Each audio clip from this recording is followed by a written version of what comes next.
Operation Domination is underway. The ultimate game plan to dominate your NFL experience. With your hosts, Dan you gotta be confident about your Achilles. Chase Thornton, Yeah, I mean, I got him at 2. and Adam LaRue.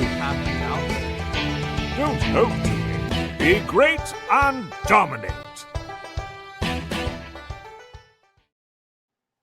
Well, all right. Welcome back into Operation Domination.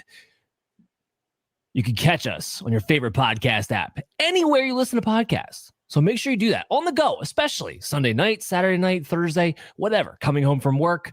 But you can also find us on our video content when you go to the Fantasy Football Advice Network YouTube channel at FF Advice Net. As always, I'm your host, Dan Mader. We got the full crew in today. Adam LaRue, Chase Thornton.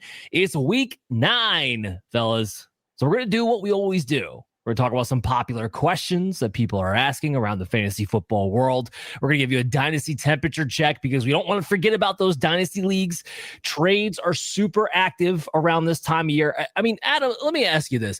This time of year, middle of the season, or like draft season, April, is there any other busy time of the year for dynasty trading?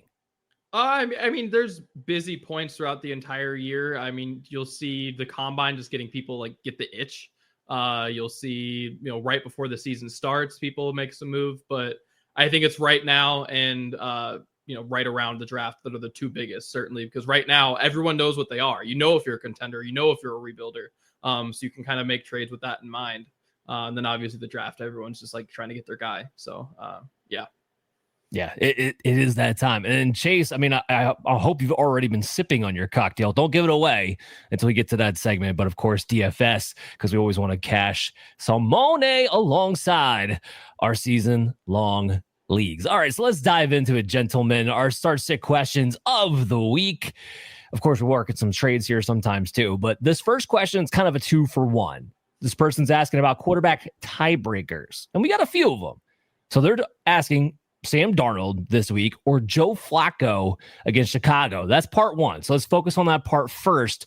Chase, where are you at between Sam Darnold and Joe Flacco this week? We're going to go with Wacko Flacco Flame. I like me some Joe Flacco here. I like him for the most part for the rest of the season, just to, especially if you were one of those people that waited on quarterback and then you swung and missed with Kyler Murray or somebody. But I mean, Chicago's given up the 8th most points to quarterbacks as it is. Flacco's been outstanding in his time there in Cincinnati. You're looking at Darnold there. He's been a little more up and down. I think he's proving. I think Sam Darnold, and I remember I was defending him last year. I said that I thought people in the league liked him better than the punditry did. I think he's proving that 24 wasn't necessarily a fluke, that he can be a player and a starter in this league, but I just like Flacco better this week. So I'm going to roll with old Joe here. Now, let me preface this. Flacco is dealing with the shoulder injury, and there is a legitimate 50-50 question going on. Assuming he's healthy, I'm right there with you, Chase, as far as Flacco in this one. Look, Sam Darnold's been fine as a streamer, and he has been hot as of late, at least, before the bye week, because he only had 9.6 points the week before the bye there. Had a little stretch that was nice, but he's still only quarterback 21 on the season as far as average points go. I'm not overly impressed by the guy. They don't really use him unless they absolutely have to.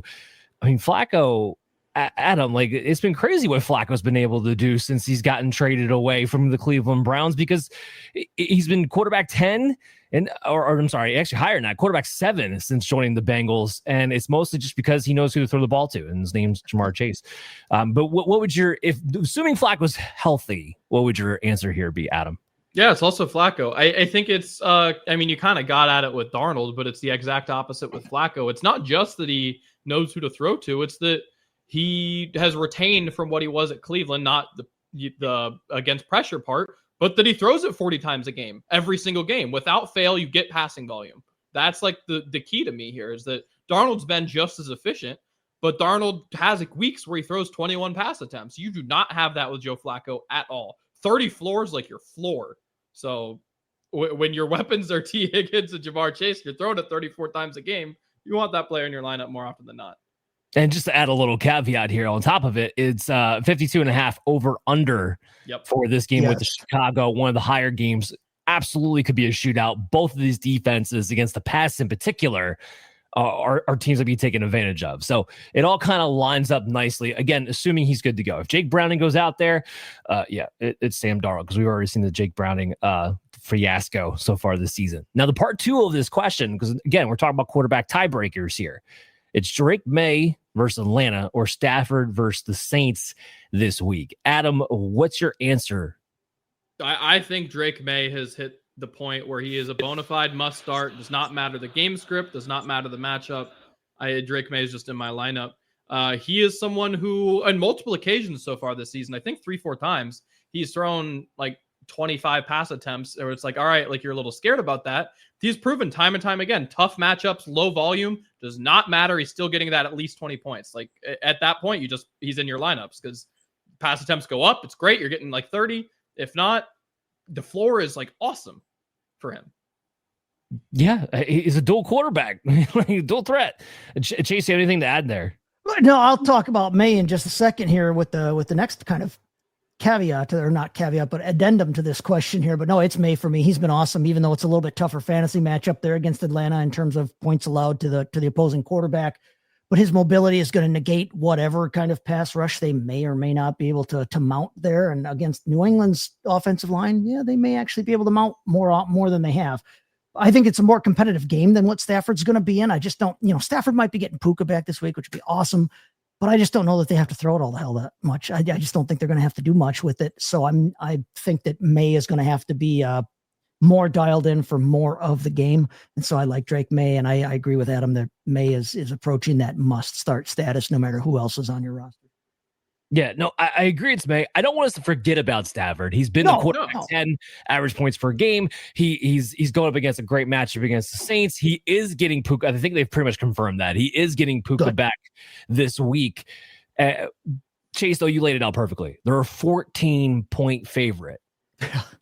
If this game goes as expected, they may be calling off the Dogs the second half kickoff is kicked. So that's a little bit of the limited ceiling you have to think about. But Stafford still very much inside my top 12 heading into this matchup. Just wanted to say that because my answer ultimately is May as we dive into our next question, as the guys alluded to.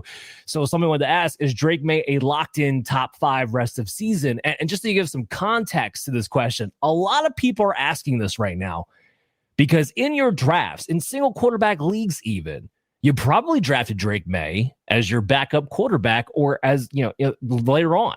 I've seen a lot of teams out there who have Lamar Jackson and Drake May or one of those other superstars like Jalen Hurts and Drake May. If you waited to take Dak Prescott, you took Dak Prescott and Drake May.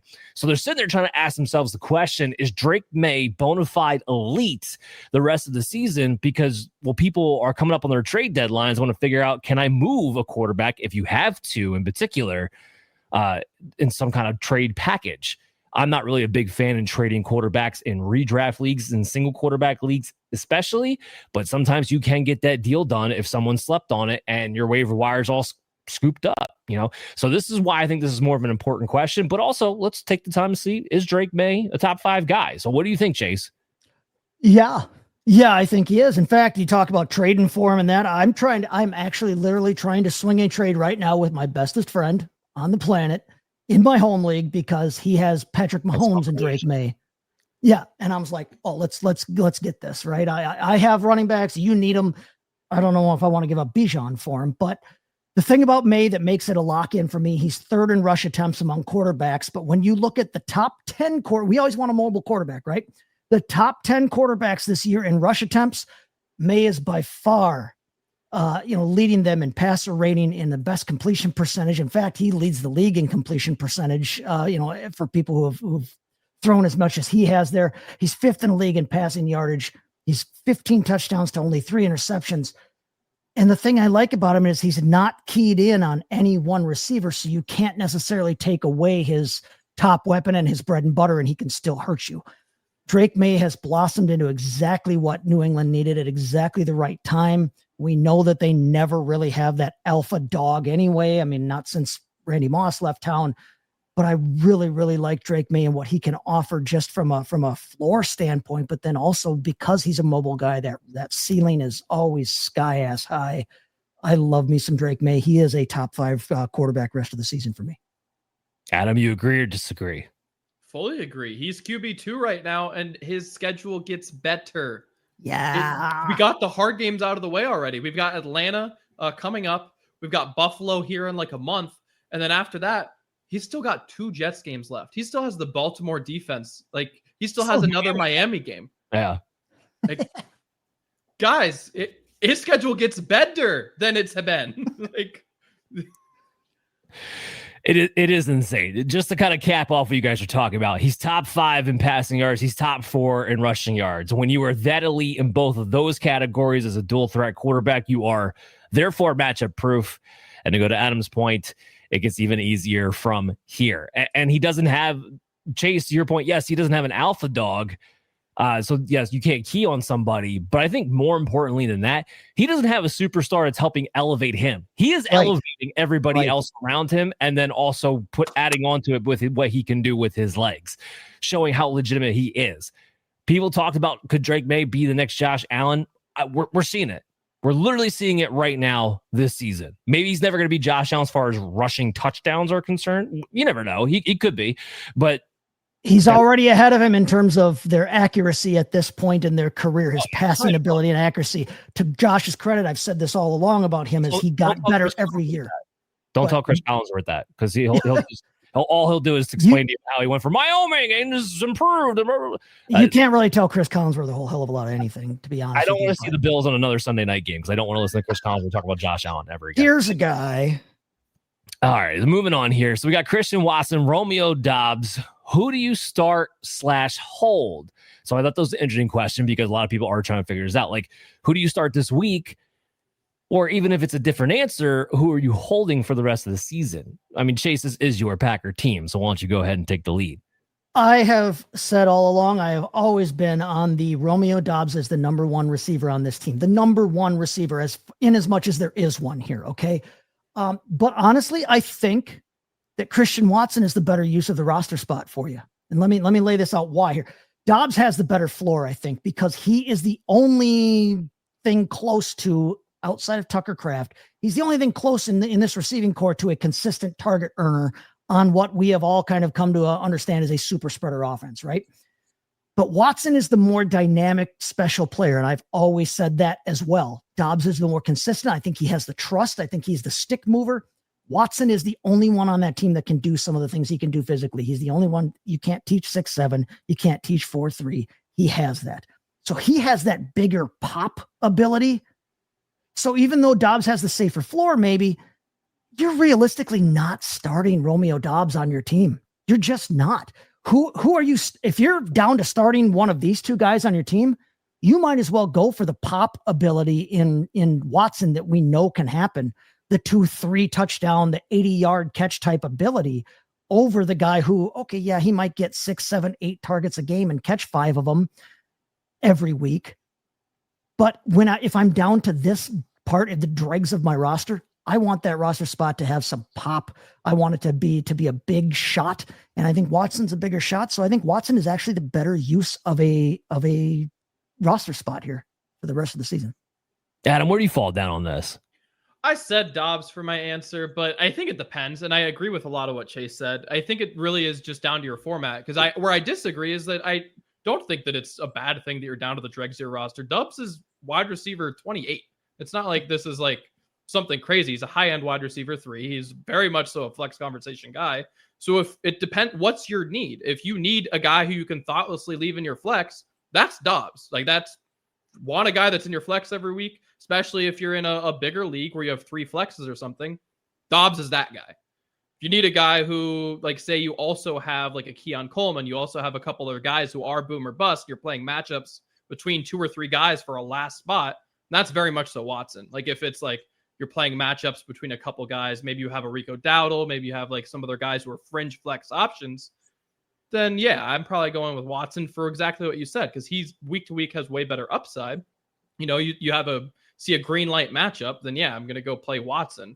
And then if I can just put that player on the bench, then Watson's the better use of a roster spot. But if I need someone who is actively getting points every week, then it's a lot like the Bills where, Keon Coleman, boomer bust type of guy, Khalil Shakir, going to get you around 10 every week. But the problem is you're not getting much more than 10, 15 at any given week. So I think it just comes down to roster construction and what your needs are. But I think rest of season total points, I think it'll end up being Dobbs. As far as I want to push back just a little bit, as far as Dobbs being wide receiver 28, yes, he is overall, but outside of that 3 touchdown game against Dallas, he doesn't have a single game all year where he's been over 10 something points. So, I mean, he hasn't really been consistently scoring you anything that you want to use, but he does have a floor, and he is, like you said, if you need a guy for 10 points, he's probably the safer bet week in, week out.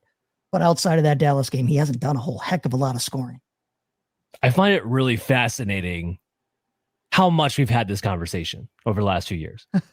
This is a conversation that continuously comes up. Christian Watson or Romeo Dobbs.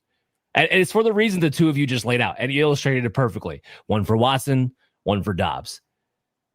Look, Dobbs is going to have his floor because he's the only wide receiver who runs at least 80% of the routes every single week. He's the only one. He's the only one who's always out there because they rotate everybody else.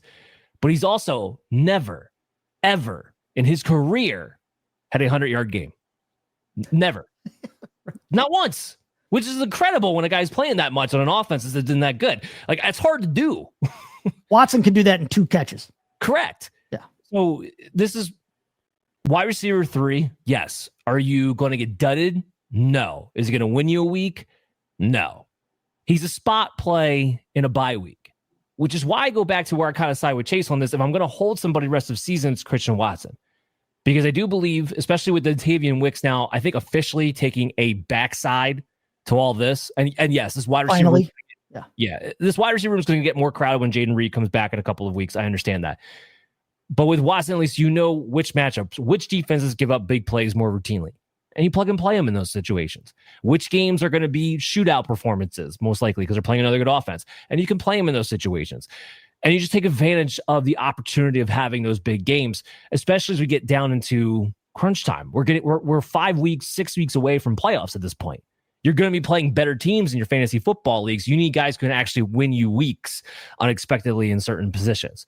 So I'm holding Watson. But again, what's crazy about this conversation is that Romeo Dobbs, my wide receiver 34 for this week. Watson's my wide receiver 41. And I don't know how many weeks I'm necessarily going to have Watson ranked ahead of Romeo Dobbs. Yes. And there we find ourselves in the conundrum of us. Dobbs is completely worth the roster spot. Completely worth a roster spot. And I've said that all along. I've been consistent in that. It's just, when you get to this time of year, you need big guns, and Watson's a bigger gun.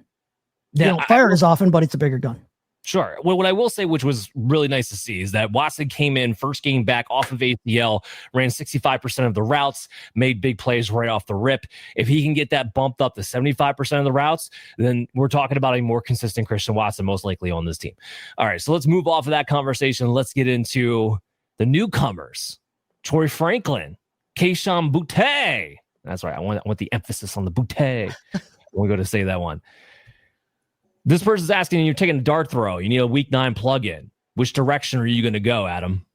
I'm with Keyshawn Boutte, as you there eloquently laid out. Look, a higher over-under game. I think we're in the 30s for the Houston-Denver game, so that's part of it. And we've just seen – I need to see – I've been a Bo Nix hater the whole time. Hand up. My bad, potentially. But I need to see so far this season, he's had great games against bad defenses and bad games against good defenses. Here's a good Houston defense. I need to see it. Maybe he does great. He's had stacked 2 very, very strong games back to back. No, not going to remove the credit. You don't get the pick who you're playing. That's fine. That's well. I am not believing in this passing offense against a very good defense until I've seen it. Not so far, I have not seen it. Maybe proves me wrong this week. I've seen Booty get it done on 4 targets on a Drake May game where he throws 25 times against a very good defense. I've seen that already. Troy Franklin's had good games against bad defenses. I need to see it first, personally.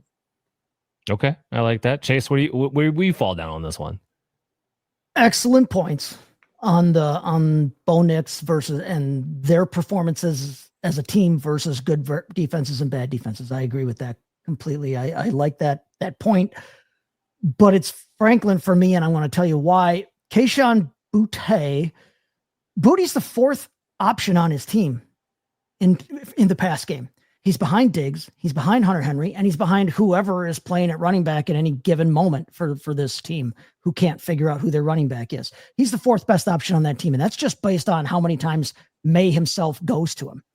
Yes, he can get the job done, and he's maybe kind of to my last point that I just made with the Packers. Boutte might be the bigger shot. He might be, but Franklin is the second option on that team, just a year long by the numbers. But in the last month, he's crept up into arguably the top spot versus Courtland Sutton in terms of their target share, in terms of where and when Bo Nix is going to him. We know they played with each other in college. We know that the trust is there, but the red zone looks are there too. They are going to Troy Franklin in the red zone more than they are going to any of their other receivers. The last 3-4 weeks have only exacerbated that. I think Franklin is ascendant in what he can and will give us. I think we're seeing what he is and what he's going to be, which is fine and great and worth a roster spot. But I'm going to go with Troy Franklin in this argument. Yeah. So for my answer, I kind of answer this more along the lines of a rest of season question. To answer the actual question as far as a week 9 plug-in for just this week, my real answer would be, I hope you could find another option, because I don't really love the match either one of these guys heading into this week. If I have to choose one, it is Troy Franklin slightly. I have him at 33, while I have Kayshon Boutte at wide receiver 38. So separated by 5 spots. You guys laid out what the two narratives are, right? Franklin maybe starting to emerge as a consistent target share player. Kayshon Boutte, he needs to get that big play.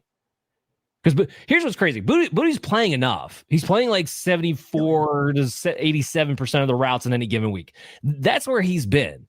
But the Patriots are rotating their wide receivers. They're rotating who gets the ball, and it's really dependent week to week, matchup to matchup. Against the Atlanta Falcons, this does not line up well for Kayshon Boutte. This lines up well for a Stephon Diggs type game, a Pop Douglas type game, a Hunter Henry type game. The middle of the field is where you're going to attack more against Atlanta, not so much on the perimeter. Now, Houston is not any easier. Having said that, you kind of mentioned it there, Chase. Troy Franklin, while he's not as of this moment, could be the number 1 wide receiver of this team as we go through the second half stretch. Courtland Sutton's been off on a cold streak. Franklin's been coming on strong as of late. Like last 2 weeks, 23% target share, 30% target share. Finishes wide receiver 23, finished the wide receiver 1 overall this past week. He's got to hit that 80% route run mark more consistently. He's hit it 4 out of the 8 games. So it's 50-50, but he has emerged as of late where Courtland Sutton's been kind of, other than being a red zone guy, he's kind of go back to what he was 2 years ago when he was wide receiver 36, but had 10 touchdowns. Like unless he caught it, he was basically a tight end. Unless he caught a touchdown, he was worthless. That's kind of what he's gone back to at this point. Troy Franklin, who does go back with Bo Nix all the way to college, he might be emerging as a guy that you can actually get a floor with and touchdown potential on top of it. Boutte, look, past 3 weeks, he's been on fire, right? Wide receiver 4, wide receiver 20, wide receiver 10. Running enough routes, but his target share is fluctuating. 21%, 9%, 22%. And again, that goes back to the Patriots kind of rotate on whose wide receiver game it is going to be. I think he's going to be on that cusp of a high-end wide receiver 4, low-end wide receiver 3 boomer bust player. Like I think he's going to be in the same tier essentially as a Christian Watson. But it's just going to depend on the matchup and where you're going with. For me, it's Troy Franklin this week. I'm holding Troy Franklin because unlike Boutte, I don't think there's any point where he actually overtakes as the guy. Franklin might. There's a possibility that Franklin might overtake as the guy in Denver. That's where I fall on that one. Let's get to if I may, just real quick, I would also take Troy Franklin rest of season. Okay. So long-term Franklin, for sure. Yep. All right. So we're on the same page there. All right. Last question so we can get over to Adam's segment. Defensive streamer. I always get one defensive question in here somehow, some way. So Patriots, Rams, Jaguars, Chargers. Who's the better week 9 pivot, Chase? I love the LA Chargers versus the Tennessee Titans. Titans have given up the most points to opposing DSTs, but we're going to go across the stadium, I guess, to the other locker room. It's the Rams this week. They're facing a rookie quarterback in his first career start. New Orleans already gives up the 4th most points to DSTs anyway. When you're looking at, they're all fine matchups, but that rookie quarterback matchup, let's go. Let's do this. So it's the Rams this week. It's the Rams. Okay. Adam? Yep, fully agreed. Same point you laid out there. But I'll say, and I know you're going to say the same thing, Dan, like for the most part, if these defenses are on your waiver wire, like if it's 2 out of 3 or 3 out of like whatever, like all these are good options. Point being, like, yeah. No, I laid out in the outline there. 3 of these 4 in my top 7 for just this week. The Patriots been the number 1 defense in fantasy football so far this season. Like, it's absolutely crazy. And the Jaguars, were the one team not in my top 7, are a solid streaming option this particular week as well against the Raiders, who've been awful. So, yeah, all these guys are good. I'm going with the Rams myself. More upside, 14-point swing. Without Eric McCoy there for center, that Saints offensive line, especially in the interior, is Swiss friggin' cheese, man. And it is brutal going up against this type of a Rams pass rush. So that's where I fall on that. But with that, let's get into our Dynasty temperature check. Hot air. So hot in here. All right. This first one, I'm actually utilizing you guys a little bit because I currently have this player in my inbox, and that is my own guy, by the way, and I'm struggling with it. Michael Pittman, Indianapolis Colts wide receiver, the 14th most traded player overall, 3rd most at the wide receiver position. He has 13 points per game and a half-point PPR. That is wide receiver 12 on a point per game basis. So some of the options for Mr. Pittman are a 2027 first rounder, Tyrone Tracy and Terry McLaurin, 2026 first rounder, Devontae Adams straight up. So Pittman for Adams straight up, or Jameson in a 2026 second. And remember, guys, I mentioned this last week, but all these trades are within the last few days. So this is post. I know he's had a touchdown in a couple games in a row, or at least this past month, including the Tennessee game where he was pretty good. So this is factoring in that recency. These are all trades in the last couple of days. All right. Well, so for Pittman, it's so hard because I'm looking at these trades and I see it. There's definitely teams looking for rebuilds here, and there's definitely teams looking to go to the playoffs here. So you're evaluating completely from 2 different ends of the spectrum with these trades right now. So first of all, the one I can tell you I would rule out unequivocally is Tyrone Tracy and Terry McLaurin. McLaurin's already ruled out again with a quad issue. I will talk about that tomorrow when I have Dr. Brian Scott on for the injury inquiries episode. It's going to be a lost season, I think, for Terry McLaurin and the Washington Commanders. Tyrone Tracy, sure, he has some appeal now with Cam Scatterbo. He has the run from last year to kind of fall back on that people are getting excited about. Michael Pittman's been phenomenal. Michael Pittman's been a wide receiver 1. So I don't care if you're rebuilding, going for the playoffs. I'm rolling that deal out immediately. I'm also ruling out the 2027 first round pick because of how well he's played. He's at least worth that 2026 first round pick, then not have to wait for 2 years. So I'm going to rule that trade out as well. I'm also going to roll out the Jameson Williams in 2026 second round pick. Reason being, Jameson Williams, I think, has proven that he is now officially Mike Williams in my book, and that you will always be a boomer bust wide receiver 4, no matter what they tell us, no matter how good you look, no matter how good you could be. It does not matter. You will always be a boomer bust low end wide receiver 3, wide receiver 4, as long as Amon-Ra St. Brown's and Laporta and that running game is the way it is. That's how it's going to be. So ruling that one out right away. So that boils it down basically to the 2026 first round pick and to Devontae Adams. And Adam, can you remind me, how old is Pittman now? He's not that old yet. 28. Signed a contract recently as well. I'm not doing it for the pick because you still have 2 to 3 more prime years out of Michael Pittman. So ultimately, I'm looking at this as Devontae Adams versus Michael Pittman.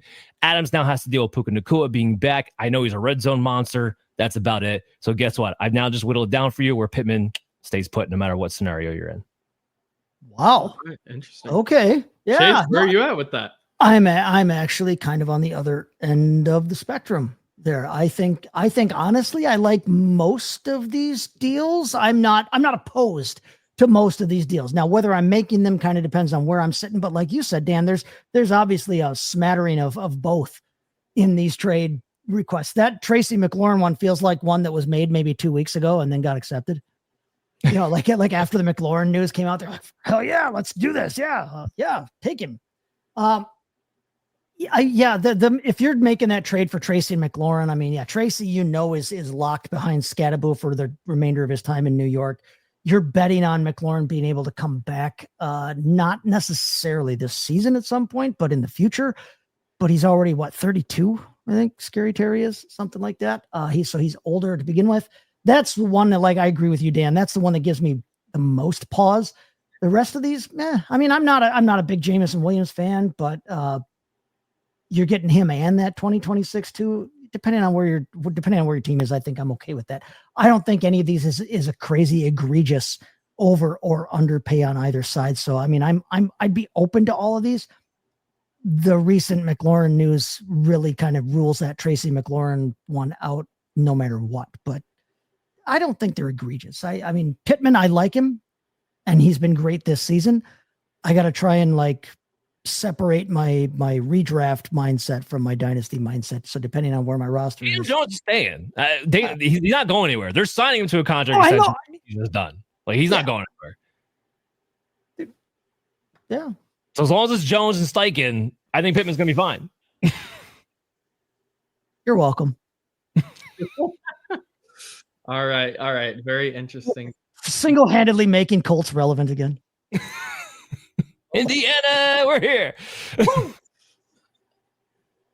All right, next player, Breece Hall, who is the 9th most traded player overall, and that's the 9th most traded running back, because this is not only the time of year where a lot of trades get done. People love to move running backs, because if you are rebuilding, you want them off your roster because they are bad long-term value. If you're a contender, you cannot get enough running backs. They're like edge defenders. You can't get enough of them. So Breece Hall, 12.6 points per game. That is 18th in points on a points per game basis at the running back position, and half point PPR. He is obviously, as you know, if you've been following the NFL season, one of, if not the most talked about trade candidate in the real NFL. So someone who a lot of people think could be on the move rather shortly from the Jets to a better team, but that's not necessarily a better fantasy situation, but a better team in the standings, which is all of them, because the Jets have one win. If he goes to the Chargers, I'm going to puke, just to put that out there, because I have too much Amari and Hampton from the one of the Chargers. Sorry, I just had to put it out there. No, I agreed. That would be not a good one, in my opinion, but nonetheless, a better team standings-wise, to be clear. So here's some of the options that I've been able to uncover for Breece Hall, it's always really interesting when you get a guy who is talked about in terms of mid-season trades in the real NFL, because that's a really high variance outcome where he could end up somewhere awesome, where he breaks out. Maybe he goes to the Chiefs, and that's great. Or to your point, maybe it's the Chargers, and you feel awful about it because he's competing with Hampton and the whole thing. So Pacheco and a 2026 1 for Breece Hall, which feels good. Josh Jacobs straight up. Travion Henderson and a 2026 third for Mr. Breece Hall. Plus Rashid Shaheed for Hampton, speaking of. And then J.K. Dobbins and Jalen Warren is another option. So, gentlemen, what are your thoughts? And Chase, we'll start with you on Mr. Breece Hall, his rest of season outlook, and some of these trades. Again, I don't think these are egregious for him. I'm a Breece Hall dude. I love Breece Hall. He's only 24 years old, and he's been injured a couple times in his career, but because of some of that, he has actually fewer carries than some 24-year-olds, which is getting up there for a running back. It depends on where your roster is, but none of these trades are out of left field. None of them are. If you can get a first and Pacheco, if you like Pacheco, Pacheco's not an old man either. He's just not nearly as good as Breece Hall. But you're getting decent value back for Hall.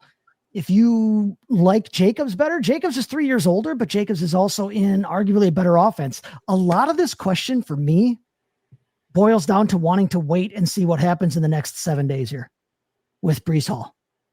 Because if he ends up somewhere where it's Katie bar the door, then hell yeah, let's make that trade all day long.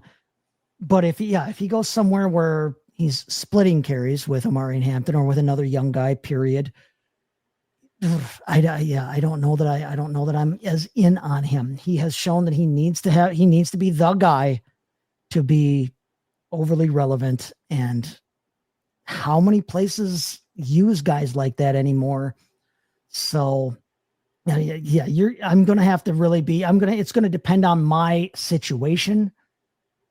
I would take, if I'm contending right now, I would probably take the Jacobs trade because I think Jacobs scores more points than Breece Hall from here on out, barring a crazy Hall trade. If I'm contending, honestly, I might even take the Hampton trade because Hampton will be back. And I think that's a better offense, even with Kimani Vidal there and proving that he can be an NFL player too. But this is a good question. This is a tough question. I love Breece Hall because he's young, but a lot of it, I need to wait and see this week what happens with him before I'm comfortable even clicking yes or no on a trade. What do you think, Dan?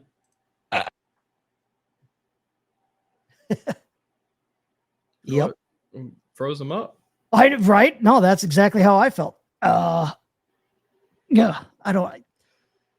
How do you feel about it, though? Looks like we got Dan back. So if we got Dan back, let's hear from Dan. But otherwise, Adam, I want to hear your thoughts too, because, like I said, I'm torn on this until I know what happens with Breece Hall. I am back. If you guys can hear me. Excellent. Yeah, Wi-Fi over here trying to. We'll hear your take then. Chase, I agree with the point about if Josh Jacobs, if you're competing now, trade him for Josh Jacobs. 100% fine. No problem with that. Otherwise, I'm not a big fan of these trades except for Rashid Shaheed and Hampton for them. That's the only other one I would do this for. You get a wide receiver who's getting a ton of targets right now, and you're adding Shaheed to for Hampton. I misunderstood that. Then. Either way, Shaheed's not a Shaheed for Hampton. You're not losing anything to get Hampton. I don't think you're losing anything to get Hampton there. No, I think long term wise, so that's a straight up haul for Hampton. I think Hampton is going to be back around week 13. They have a bye week 12. I think week 13 is when Hampton comes back. So you're going to come back right before your fantasy football playoffs. So if you have depth, it doesn't put you out of the conversation for competing this year if that's what you've been doing.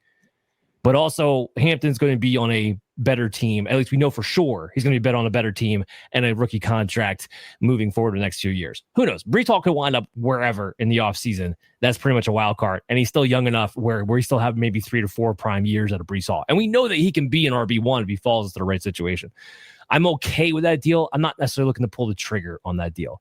And the one I'm definitely not doing is Dobbins and Warren. I'm not doing that. Dobbins is going to get hurt at some point. It happens.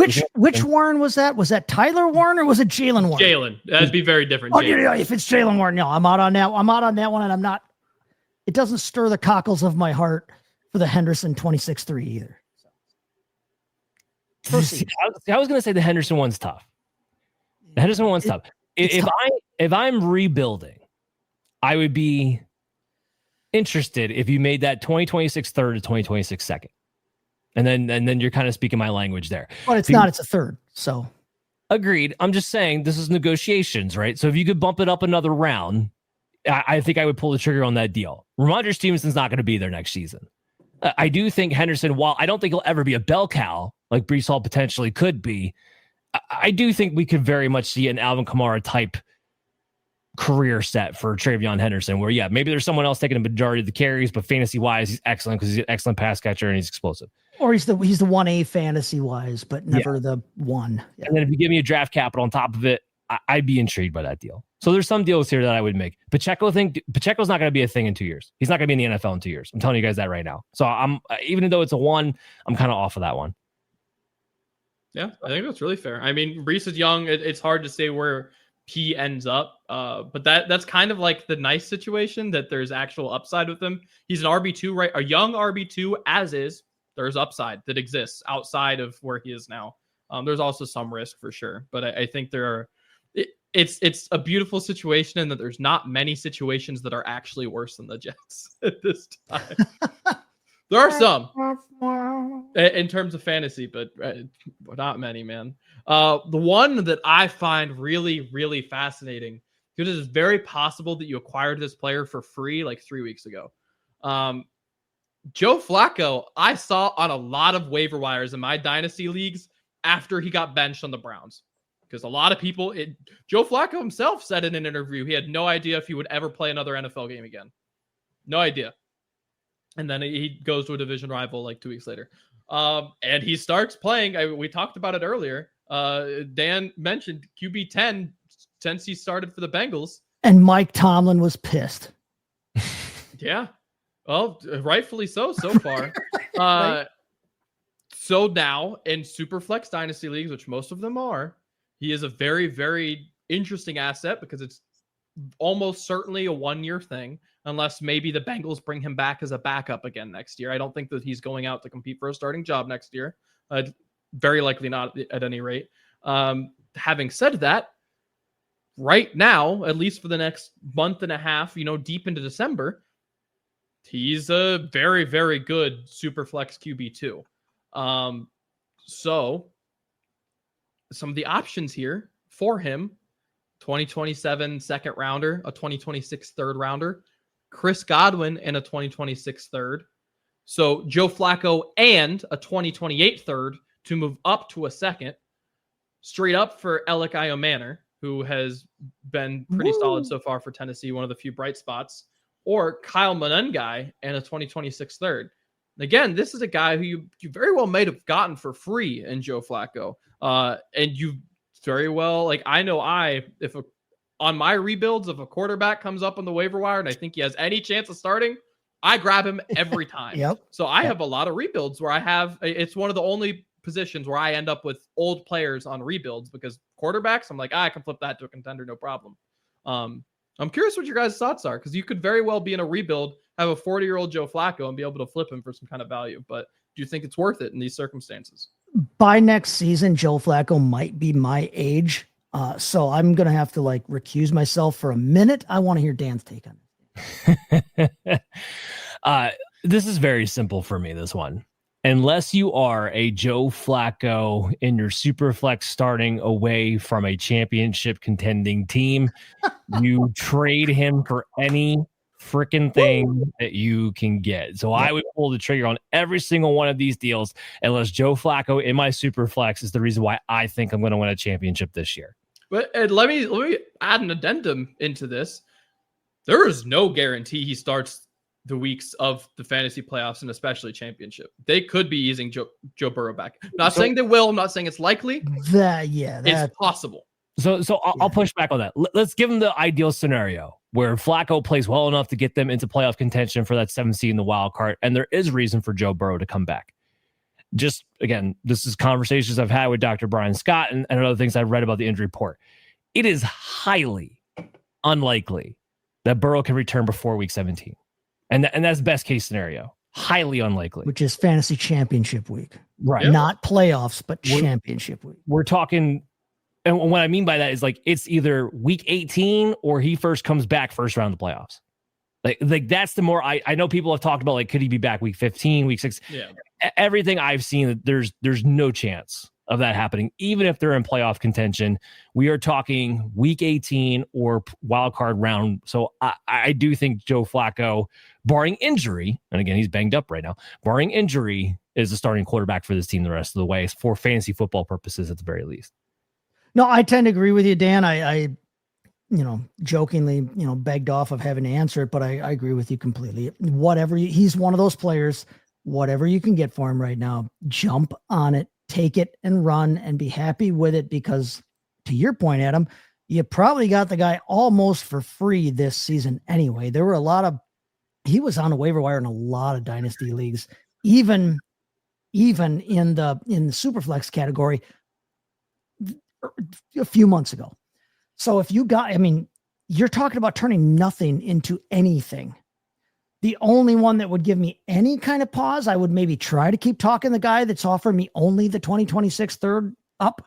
I might try to keep talking him into something else maybe, but if he says no, okay, fine. I'll take the 2026 third because it's something for what is going to end up being nothing. I don't think Joe Flacco turns into, George Blanda and plays till he's 46. Even if he does. I don't know. He might, even if he does, great. He's going to be 50 and be able to sling the ball at an NFL level. That's kind of the thing about a guy like Joe Flacco. So I don't know.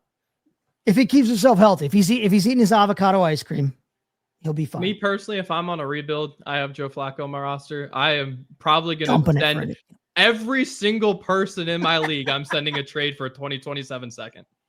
All right. Just spam Carpet bomb it. Who bites? Spam it. Yep. Who bites? Don't care. Any of you. Yep. Spray it. Spray it. Oh, I love it. With that, it's time to get a drink in us. Woo.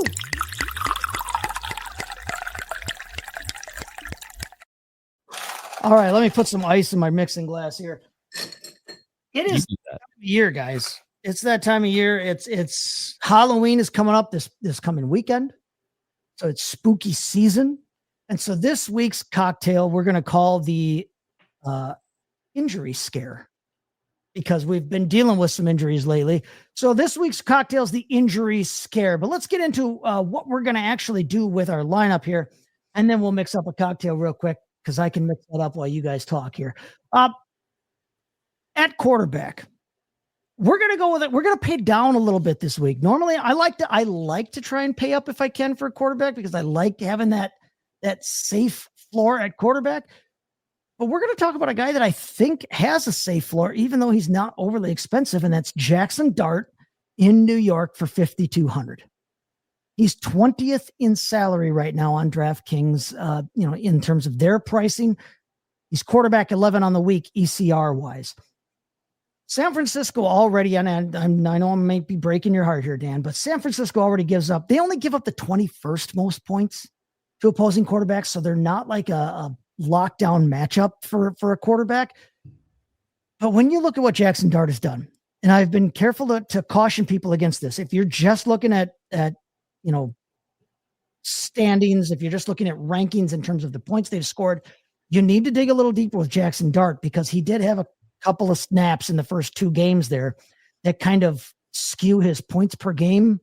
But if you look at the games that he's actually started, the points that he's scored in those games, he's scoring 22.18 DraftKings points, which would be good for quarterback 4 on the season. Jackson Dart has been a very, very good fantasy quarterback. He's really only played 5 games instead of the 7 that he's getting credit for on the stat sheet there. He's got 4 rushing touchdowns in those 5 starts, including rushing touchdown in 3 games in a row.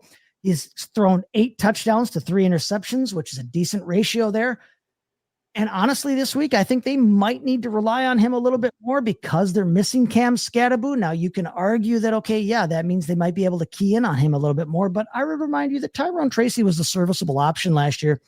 And I think that Tyrone Tracy can at least hold down the fort here long enough for Jackson Dart to still be Jackson Dart, and the Jackson Dart that we've seen over the last month plus here. So I like Jackson Dart. We're going to roll with him at 5,200. We are not going to roll with, at least not out of hand, we're not going to roll with his top receiver, Wan'Dale Robinson. I don't necessarily feel the need to pair Jackson Dart with anybody, because he is a little bit of a mobile quarterback here.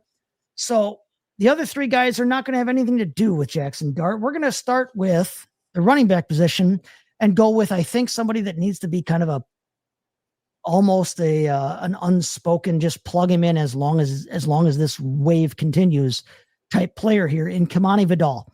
He's 6,300 this week. He's 10th in DraftKings salary. He is the running back 12 ECR wise, but he's been very, very good since he took over that starting position there.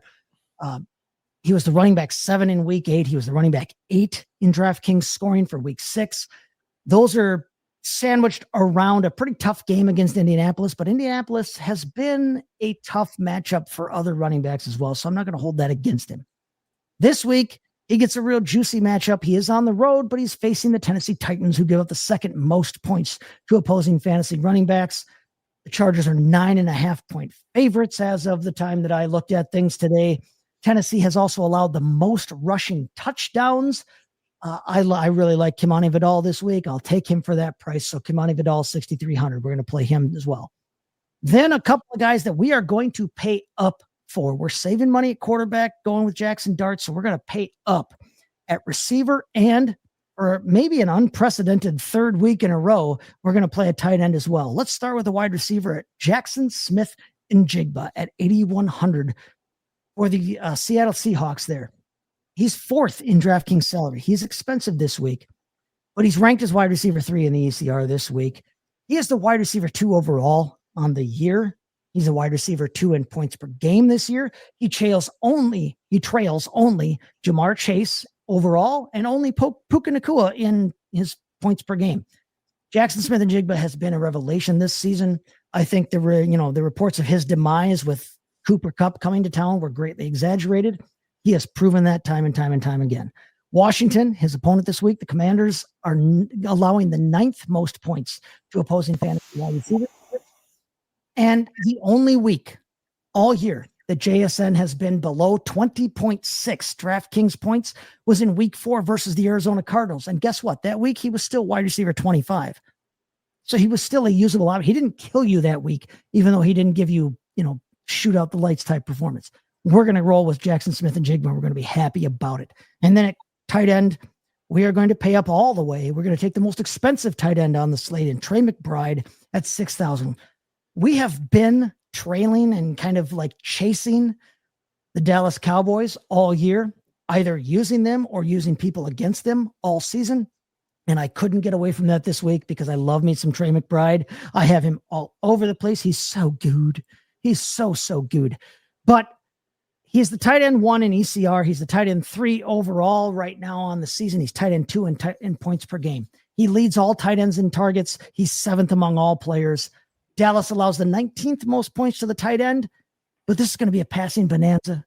Trey McBride sees, almost 4 targets a game more than Marvin Harrison Jr. does, the lead receiver there in quote unquote lead receiver in Arizona. So we're saving at quarterback. We're spending here. We're going to pay for Trey McBride at 6,000. So now let's get to the injury scare. Okay. We are going to take a mixing glass full of ice, as you can see, and we are going to add 1 ounce of black tea vodka. Okay. Black tea vodka, 1 ounce there. We're also going to add 1 ounce of cherry Dr. McGillicuddy's for everybody out there still in college that loves them some doctor, an ounce of cherry Dr. McGillicuddy's. Then we're going to add 2 ounces of a cherry flavored bourbon. I'm using Wallersheim, which is a company, actually a winery and a distillery from here in Wisconsin, but we're going to add 2 ounces of cherry bourbon to our mix here. We're going to add a 1/2 ounce of fresh squeezed lemon juice right there. And we are going to stir that up in our mixing glass. And while I stir that up here, you guys got any thoughts on anybody I said or anybody you want to add to the mix? Go right ahead. I will say I'm not $5,200 is not bad for Jackson Dart. It's a fine dart for Dart. But at the same time, without Scatterboo, that team, the way he's put up fantasy points has been very, very dependent on that running game going and play action off of it with Dart's legs.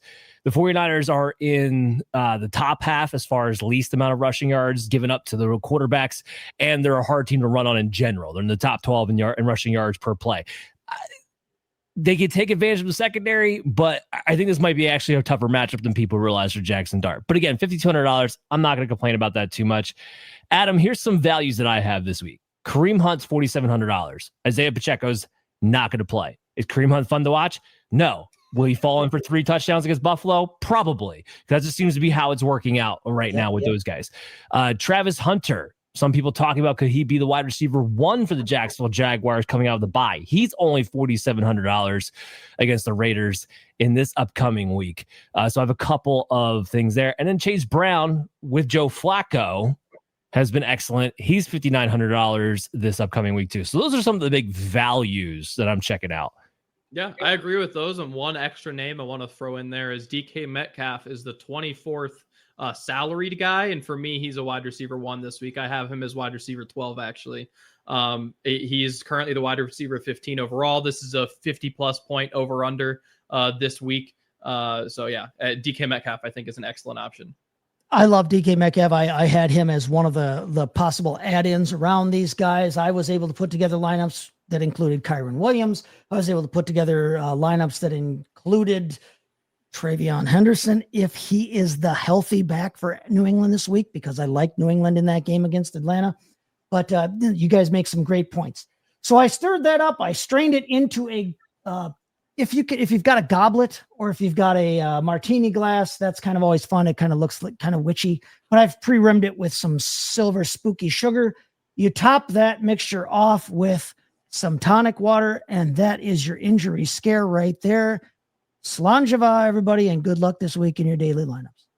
Excellent stuff. Guys, that's going to do it for Operation Domination. I hope you guys all enjoyed it. Make sure you come back tomorrow because I'll be on there with the injury inquiries with Dr. Brian Scott to break it all down for you. 4 teams on bye and a laundry list of injuries. You're going to want to make sure you tune in for who do you think's actually going to play and what moves you might have to make subsequent to those injuries. Check out Operation Domination on your favorite podcast app and check out our video content when you go to the Fantasy Football Advice Network YouTube channel at FF Advice Net. As always, I'm your host, Dan Mader. I'm Lou Chase Thornton.